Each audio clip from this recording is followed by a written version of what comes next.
pour introduire une brève étude des normes de l'interprétation et principalement de leur origine, de leur source, je lis 2 versets bien connus du livre des Actes au chapitre 8. C'est le récit de la conversion du ministre éthiopien de la reine Candace qui revenait de Jérusalem où il avait été pour assister à la fête. L'Esprit a conduit Philippe à le rencontrer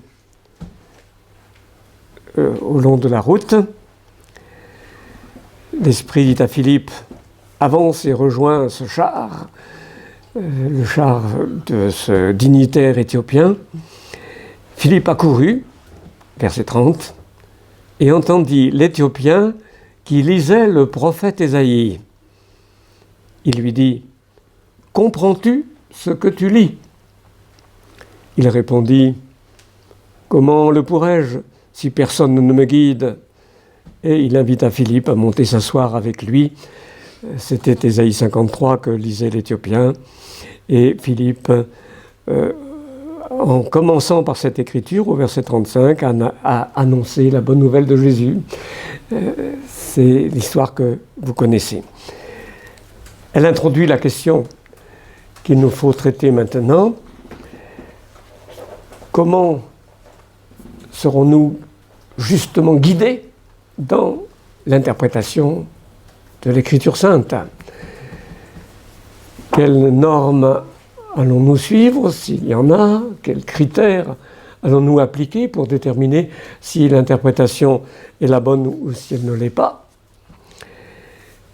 La question de l'eunuque éthiopien, comment le pourrais-je si personne ne me guide, met en évidence qu'il y a un problème d'orientation et de direction qu'il faut traiter lorsque l'on parle d'herméneutique. Il y a, me semble-t-il, 3 grands types de normes interprétatives qui ont été proposées et dont je vais dire pourtant qu'elles ne me semblent pas satisfaisantes. J'avertis à l'avance, il va y avoir critique, après présentation, des 3 grandes façons de proposer des normes dans l'interprétation biblique qui ont eu cours dans toute l'histoire de l'Église. On peut les prendre un peu dans l'ordre qu'on veut. Je commence par la proposition illuministe.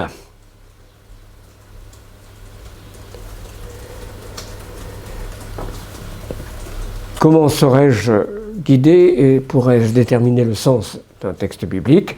C'est l'Esprit qui va me le dire.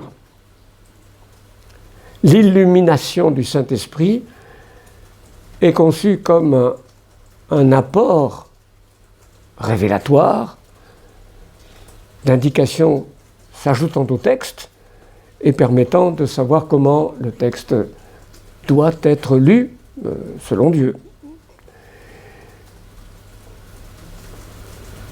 L'illuminisme, c'est la doctrine qui privilégie une telle intervention de l'esprit dans l'interprétation biblique. Il faut bien distinguer illuminisme et illumination. L'illumination du Saint-Esprit, c'est un thème que la théologie orthodoxe et évangélique a maintenu. La théologie orthodoxe évangélique affirme que pour guérir notre cécité due au péché, pour corriger au moins notre myopie et notre astigmatisme lorsque nous lisons l'Écriture, nous avons besoin de la lumière du Saint-Esprit qui nous éclaire. C'est son illumination qui nous permet de voir ce qui est dans le texte, comme c'est dans le texte. Il n'y a aucun apport d'information supplémentaire. Ce n'est pas une révélation additionnelle. Le Saint-Esprit ne nous dit pas « il faut lire comme ça ». Non, le Saint-Esprit guérit notre regard.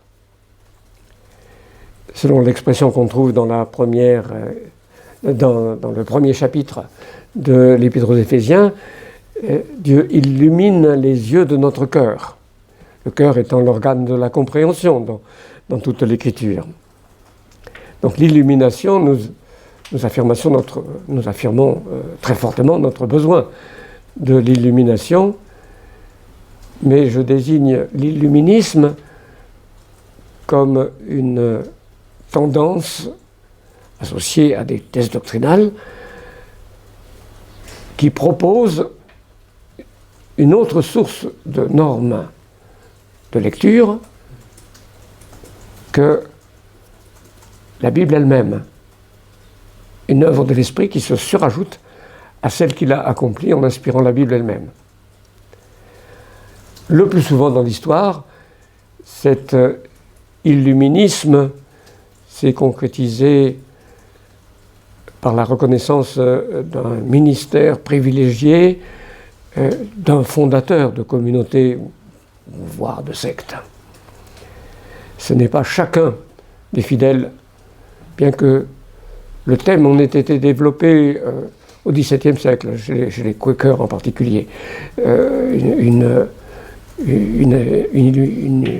inspiration tout à fait individuelle.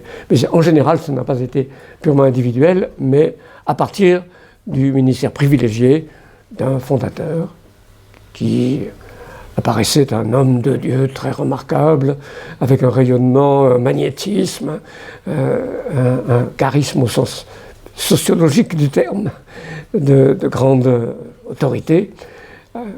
C'est son apport qui est ajouté à l'écriture pour permettre une juste lecture de l'écriture selon la thèse illuministe.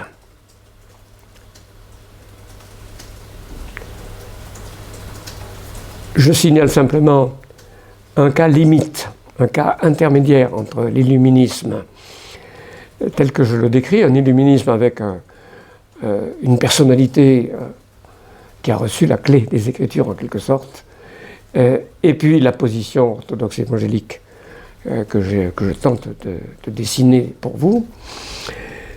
C'est le cas de l'adventisme du 7e jour.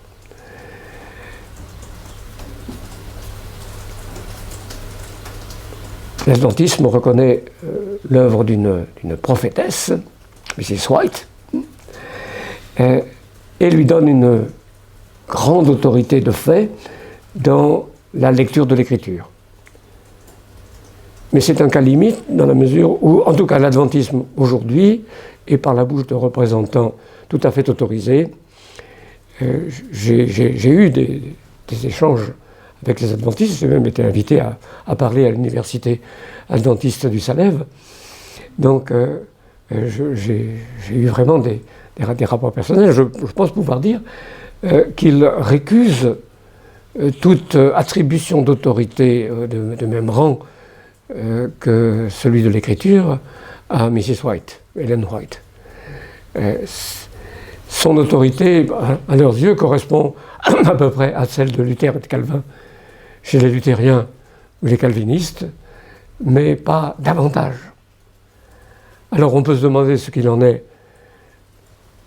des fidèles au ras des pâquerettes, comme on dit, et peut-être de certains autres courants au sein de l'adventisme traditionnel, mais le cas est limite parce qu'on a l'impression que Mrs. White, qui a dit beaucoup de choses très sensées, Mrs. White reçoit une autorité quand même disproportionnée dans la pratique courante de nos frères et sœurs adventistes quant à leur lecture de la Bible.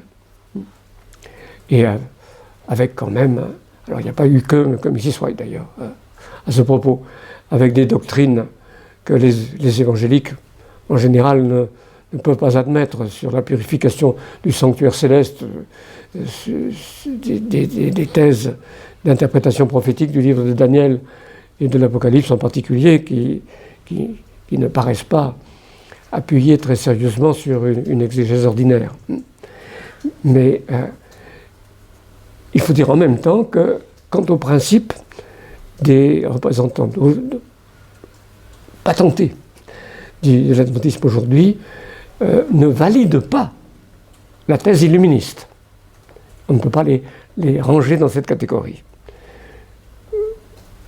Ça, c'est la première forme. La deuxième forme correspond à ce que Luther a désigné comme un illuminisme. Alors, il utilisait le mot allemand Schwärmerei, mais c'est à peu près ce que nous appelons illuminisme. Un illuminisme institutionnel, à savoir le magistère catholique romain, culminant dans l'infaillibilité ex cathedra de l'évêque de Rome, appelé le pape. C'est à la fin des articles de Smalcald que Luther dit du papisme que c'est un illuminisme. C'est en effet, pour la théologie catholique, un charisme particulier qui appartient à l'évêque de Rome comme le pasteur universel de l'Église chrétienne, successeur de Pierre et vicaire de Jésus-Christ. C'est un charisme particulier qui lui permet de dire comment lire l'Écriture. Alors dans la thèse, c'est un service de l'Écriture. Il n'est pas censé ajouter quoi que ce soit. Il n'est pas censé modifier le sens des Écritures. Mais il a la responsabilité du dépôt et c'est lui qui va en dernière instance déterminer ce qui est interprétation valide ou non.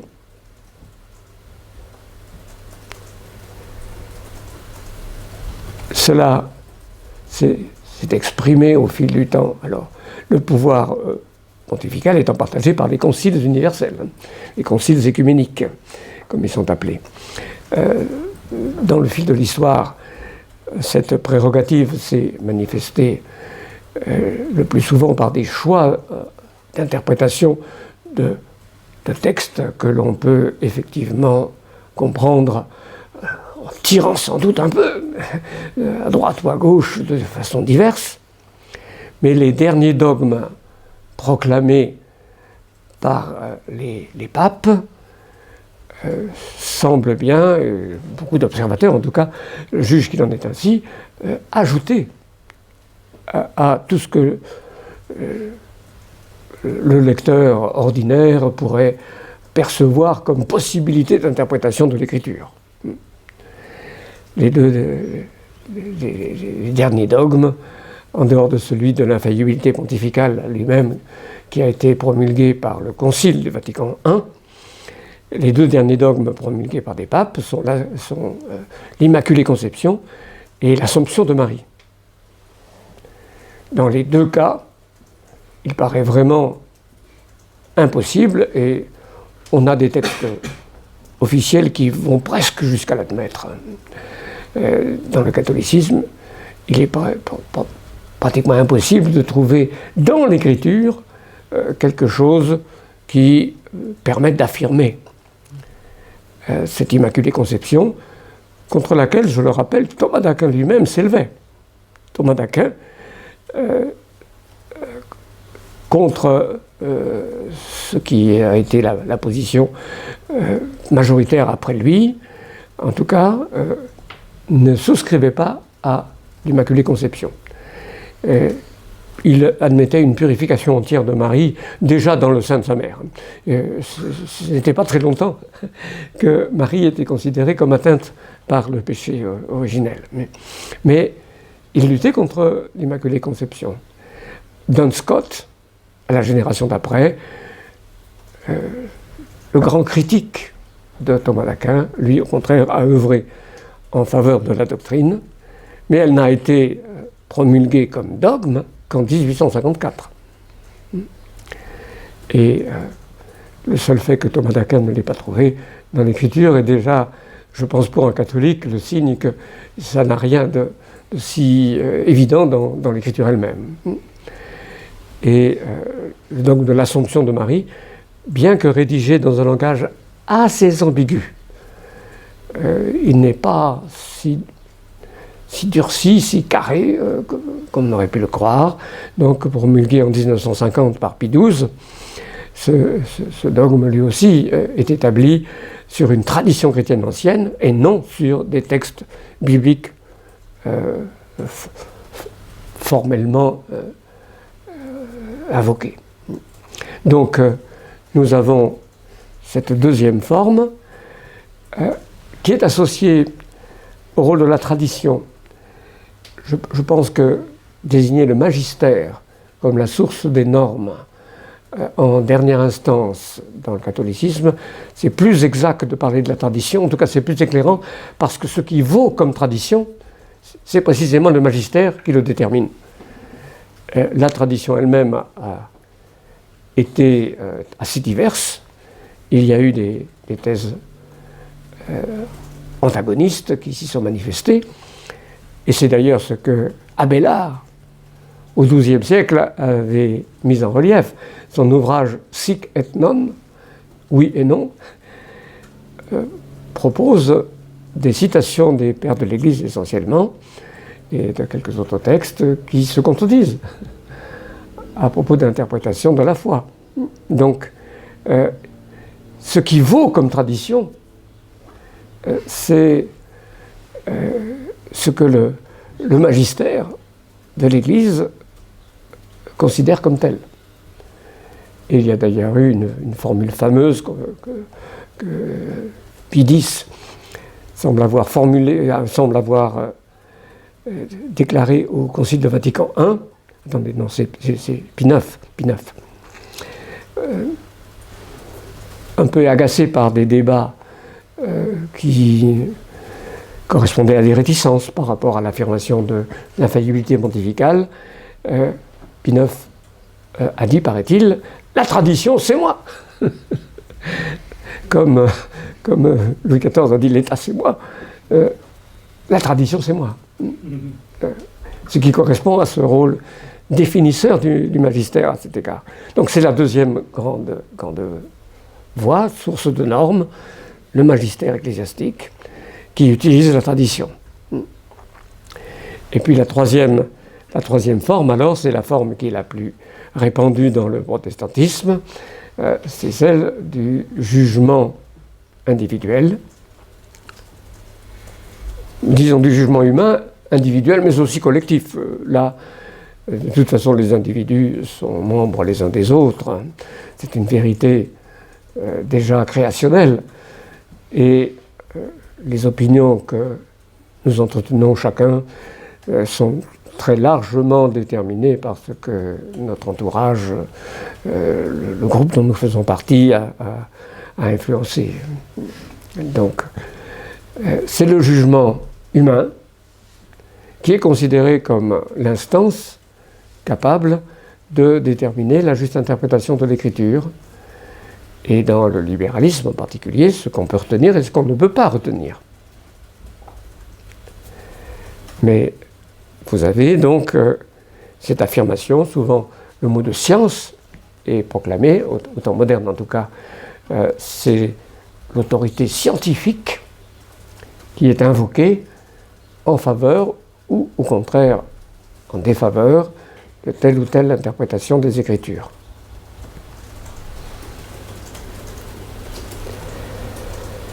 On pourrait peut-être ajouter, mais ça c'est comme un appendice de cette troisième interprétation, le choix d'un principe théologique que l'interprète considère comme tout à fait central et déterminant, qui est vraiment l'axe principal de l'Évangile, de ce qui constitue l'essentiel de la foi, un principe théologique qui est appliqué à la lecture des textes pour que ce principe théologique détermine la juste façon de lire. Je pense qu'on peut dire que le principe christocentrique, la concentration christologique, pour employer l'expression que lui-même utilisait, de Karl Barth, représente quelque chose de ce genre. Il y a très clairement chez lui l'affirmation que pour lire l'Écriture, disons selon Dieu, il faut respecter partout le principe de la concentration christologique. Toutes les voies de Dieu à l'égard des hommes passent par Jésus-Christ, y compris toute l'œuvre de création, Jésus-Christ, Dieu et homme. C'est son principe herméneutique décisif, me semble-t-il. Alors c'est un jugement humain qui le conduit à cette décision. Et donc on peut considérer que c'est une révision du principe libéral, mais qui appartient encore à la même catégorie. Ma thèse face à cette offre triple, c'est que si la parole de Dieu doit régner sur nous, si l'Écriture doit être le sceptre du règne de Jésus-Christ sur son Église, selon l'expression de Calvin, aucune de ces sources de normes ne peut être retenue.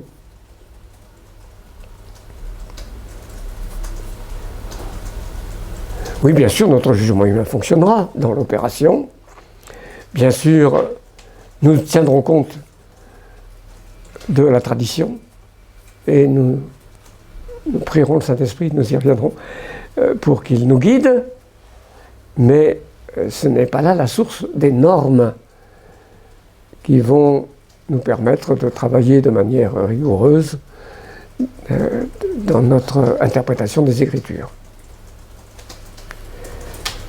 Structurellement, et donc avec une sorte de nécessité, de fatalité, si l'une des trois sources de normes que je viens d'évoquer est placée sur le piédestal, l'autorité de l'Écriture se trouve soumise à une autre autorité que la sienne, et la parole que Dieu a prononcée pour régler notre foi et notre vie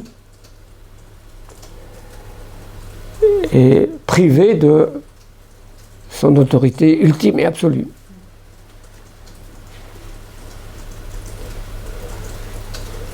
C'est ce que les réformateurs, alors Luther et Calvin, ont fait valoir face à l'illuminisme. Et Calvin est très précis, d'une lucidité admirable, comme si souvent, dans le premier livre des Institutions, là, lorsqu'il dit ça implique que le Saint-Esprit va être jugé par nous. Mais oui. Le Saint-Esprit nous a donné, en quelque sorte, son identité en inspirant l'Écriture. Et pour se faire reconnaître, le discernement des esprits étant nécessaire, et enjoint par l'Écriture elle-même, le Saint-Esprit nous demande d'utiliser l'Écriture inspirée par lui. Donc, en un sens, nous, dans un premier temps, nous soumettons le Saint-Esprit dans son action auprès de nous à la norme scripturaire, non pas pour le subordonner, lui qui est Dieu, mais pour que nous soyons bien sûrs qu'il s'agit de lui et non pas d'un autre esprit. Alors là, je développe un peu au-delà de Calvin, si vous voulez, par une image. Le Saint-Esprit est appelé le doigt de Dieu dans les évangiles. Jésus dit, si c'est par le doigt de Dieu dans un évangile, et puis dans l'autre, dans le texte parallèle, dans les synoptiques, si c'est par l'Esprit de Dieu que je chasse les démons. Donc il est appelé le doigt de Dieu. Et je dirais, la Bible, c'est l'empreinte digitale du doigt de Dieu, qu'est l'Esprit. Pour reconnaître que c'est bien l'Esprit, on vérifie l'empreinte digitale.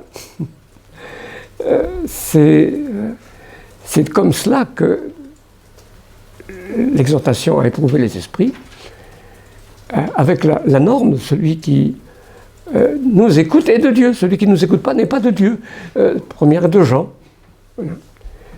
La parole apostolique, recueillie dans le Nouveau Testament, donc pour nous l'Écriture, est le moyen prescrit pour reconnaître l'Esprit de Dieu parmi les esprits qui se pressent pour solliciter la direction de notre vie. Donc, il est clair que l'illuminisme supplante l'autorité de Dieu et laisse la porte ouverte à l'action trompeuse d'autres esprits qui savent se déguiser en anges de lumière. Nous le savons. Donc, par rapport à l'illuminisme, je pense que c'est clair. Par rapport à l'Église catholique romaine, là c'est la vieille controverse évidemment de tout le temps de la Réforme et depuis. C'est toujours quand même le point de divergence fondamentale dans le traitement des doctrines. J'ai participé, vous le savez sans doute, à plusieurs dialogues catholiques évangéliques. Et c'est encore le cas d'ailleurs de nouveau aujourd'hui même, je veux dire en cette année. Et je constate que c'est quand même là que finalement on arrive. Les catholiques sont très souvent prêts à nous concéder que oui, si c'est avec l'écriture seule, ce que nous disons paraît le mieux établi. Mais voilà, ils se réfèrent à la tradition ancienne, telle qu'elle est filtrée bien sûr par toutes les interventions du magistère au cours des âges. Donc, ils se sentent parfaitement libres, par exemple sur la question du baptême des petits-enfants. La plupart des catholiques sont parfaitement d'accord, mais oui, bien sûr, il n'est pas dans le Nouveau Testament. Non, bien sûr, ajoutez après. Mais l'Église a su qu'elle pouvait baptiser les petits-enfants, voilà. Et cette tradition vivante a une autorité égale, comme dit le Concile de Trente. Donc,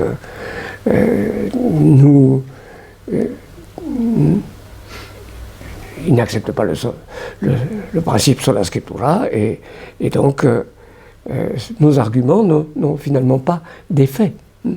Oui. C'est, me semble-t-il, quelque chose de très marqué, et je vous fais part d'une remarque de Berkouwer dans son volume sur l'Église, qui me semble très très pertinente. Il connaît bien l'argument catholique romain. Cette prérogative du magistère, qui culmine en la personne du pape, c'est un privilège de la Nouvelle Alliance. C'est un plus, une grâce communiquée au peuple de la Nouvelle Alliance par contraste avec ce qui valait de l'Ancienne Alliance. C'est aussi d'ailleurs le cas pour les sacrements. Il y a une différence très marquée, Ancienne et Nouvelle Alliance, selon la théologie catholique. Donc c'est un privilège de la Nouvelle Alliance que cette prérogative pontificale. Et Berkouwer remarque que dans le Nouveau Testament, les paroles adressées aux églises de répréhension et de correction sont très semblables aux paroles adressées à Israël dans l'Ancien Testament. Qu'il n'y a pas le décalage que présuppose la thèse catholique que je viens de rappeler. Alors je pense que c'est très intéressant. Je n'ai vu cet argument que dans le livre de Berkouwer que je viens de citer. Alors elle se trouve peut-être ailleurs, j'ai lu un nombre très limité de livres, mais je pense que c'est en effet quelque chose de très pertinent. Un argument qui est fort. Et si le magistère finalement détermine ce qui peut être tiré de l'écriture, il est fatal, sauf si on admet a priori son infaillibilité, qu'une déviation en résulte, avec la fragilité humaine qui demeure chez les chrétiens et chez les serviteurs de Dieu les plus éminents. Il est pratiquement inévitable qu'une institution qui prétend déterminer en dernière instance quel est le sens des textes qui vont la régir dérapent aisément. Et quant à la troisième forme, qui est surtout évidente dans le libéralisme protestant, là aussi il est évident que c'est l'autorité de l'écriture qui est battue en brèche. C'est plus évident même que dans les deux précédents cas. Et je fais seulement le commentaire suivant.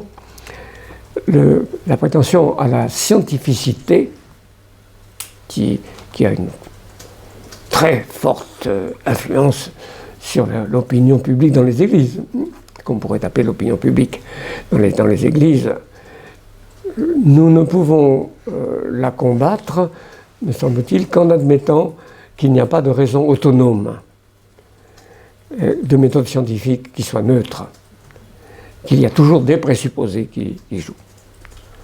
Alors il y a d'autres fronts, le front sur lequel par exemple Kenneth Kitchen a beaucoup combattu, concerne les données de fait. Et on peut se battre sur ce front-là aussi, comme il l'a fait. Les données de fait qui viennent en particulier de l'archéologie et qui ne sont pas prises en compte comme il faudrait, c'est ce que montre Kitchen par beaucoup du traitement libéral des textes. Mais personnellement, en tout cas, je crois que ça ne suffit pas, que cette méthode scientifique elle-même n'est pas neutre et qu'il faut opposer à la méthode scientifique nourrie et régie par des présupposés de type libéral, une science biblique qui est régie par des principes évangéliques. Donc, les trois voies que j'ai schématisées ne peuvent pas, me semble-t-il, valoir pour nous si nous voulons que la parole, et la parole qui se trouve donc inscripturée, la parole biblique, règne comme la parole de Dieu, comme forme du règne de Dieu sur nous, de manière absolue, suprême. Alors, comment déterminer les normes et les critères de validité? La réponse de la Réforme a été que c'est de l'écriture elle-même que doivent se tirer les directives pour la bien comprendre. La formule, l'écriture interprète d'elle-même, a été mise en avant. Mais il me semble que ça n'a pas été fouillé assez loin. Car en pratique, ce principe a donné lieu à une insistance très forte sur la comparaison des textes. Et l'expression, l'analogie de la foi a été généralement prise dans le sens d'une comparaison de tous les textes qui parlent du même sujet dans l'Écriture et qu'il faut accorder.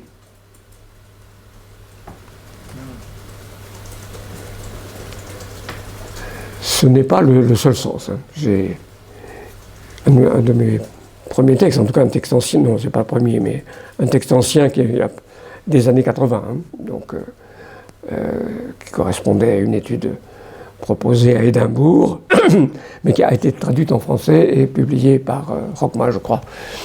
Donc sur l'analogie de la foi, vous pouvez voir des données supplémentaires à ce propos. Mais sous cette forme la plus courante, ou je pense d'autres formes aussi. Chez Calvin, on s'approche de l'idée d'un principe théologique qui va servir à valider une interprétation plutôt qu'une autre. Karl Barth peut se référer à cet exemple de Calvin, mais chez lui ce n'est pas une pratique méthodique, mais c'est une intuition. Donc il y a eu plusieurs versions de l'analogie de la foi, mais sous la version la plus courante, je pense qu'on bute sur la difficulté suivante. Il faut bien commencer à interpréter. Pour comparer les textes, il faut déjà avoir interprété certains textes. Comment interpréter droitement ces textes avant de les comparer entre eux? Les textes les plus clairs, oui, mais il faut quand même déjà les interpréter. Alors comment pourra-t-on le faire? Alors c'est là que je fais une proposition. Je ne l'ai pas vue présentée telle qu'elle par d'autres théologiens, mais là aussi c'est peut-être que simplement que je n'en ai pas lu assez. Mais je fais une proposition, je suggère que c'est l'autoprésentation de l'écriture qui est la source des règles et des normes, des critères.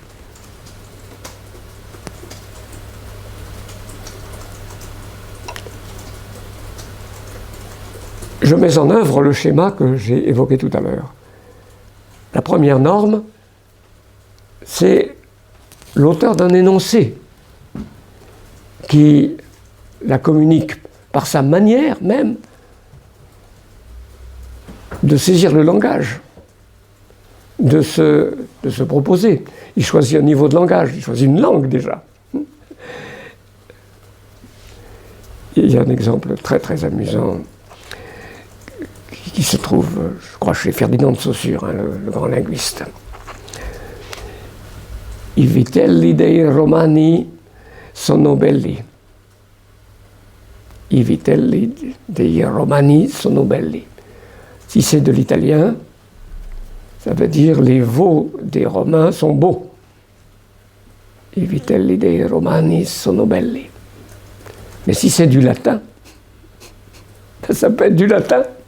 Ça veut dire « Va, Vitellius, au son de la guerre du dieu romain ». Il a trouvé ce moyen de montrer, vous voyez, comment de langue avec les symboles. Alors c'est vraiment très très subtil. Et donc, un auteur choisit une langue. Il sera compris en fonction de son choix de langue. C'est une auto-présentation. C'est la première démarche. Avant d'accéder au contenu de ce qu'il a dit, je suis touché par son choix de langue, de langage, et son auto-présentation. Pour que l'écriture règne sur nous et pas d'autre autorité à son niveau, il faut que ce soit son auto-présentation qui me donne aussi l'orientation voulue pour l'interpréter, et les règles. Voyez. Voilà ce que je suggère, comme c'est un aspect formel qui précède toute connaissance du contenu, ce peut être le moyen de commencer par l'écriture, interprète d'elle-même par son auto-présentation. Alors, une fois qu'on a saisi cela, il y a deux ou trois autres choses qui sont, me semble-t-il, utiles à dire. Et puis, dans un autre exposé que nous verrons, quelle orientation est concrètement imprimée à notre interprétation par l'autoprésentation scripturaire. La première chose que j'ajoute dans cette fin d'exposé, c'est que c'est un schéma en spirale. L'autoprésentation de l'écriture qui nous touche pour commencer, parce que l'initiative est celle du locuteur, de l'auteur biblique, elle est très très rudimentaire. Je discerne que Dieu me parle en hébreu. Je discerne plutôt que tel auteur me parle en hébreu. Et je vais décoder selon l'hébreu. Mais ayant compris cela, ayant décodé, fait une première lecture du texte, je vois plus précisément comment il se présente. Cet auteur se présente comme un prophète, comme un porte-parole de Dieu. Et grâce à cette auto-présentation, je peux lire plus exactement. Et en lisant plus exactement, je vois plus exactement comment il se présente. Et c'est ainsi que progresse la connaissance de la bonne manière de lire l'écriture. À partir de son auto-présentation, j'affine sans cesse, et c'est là que se situe la comparaison des textes, par exemple. L'autoprésentation de l'écriture comme un livre unifié, cohérent, va me permettre de détacher cette règle de la comparaison des textes. Ça, c'est la première remarque. La deuxième remarque concerne l'autre élément dans le schéma que j'ai donné dans l'autre exposé. La deuxième norme, c'est la vision de ma propre pensée dans laquelle j'intègre ce qui est reçu. Dans le cas de l'écriture, cette précompréhension de ce dont parle l'écriture, elle est bien là. Mais si c'est la parole de Dieu que j'accueille, cette parole a un pouvoir réformateur. Donc ce n'est pas une norme. Ma précompréhension doit être elle-même soumise à la correction, à la réformation de ce que le texte me transmet comme pensée, vérité, sens de Dieu. Voilà. Le deuxième élément, là, c'est un trait qui est propre à l'herméneutique biblique. Face à toute autre source de texte, tout autre auteur, j'ai la liberté de le critiquer. Mais je suis sot si je fais cela quand il s'agit de la parole de Dieu. Voilà donc sur la source des normes.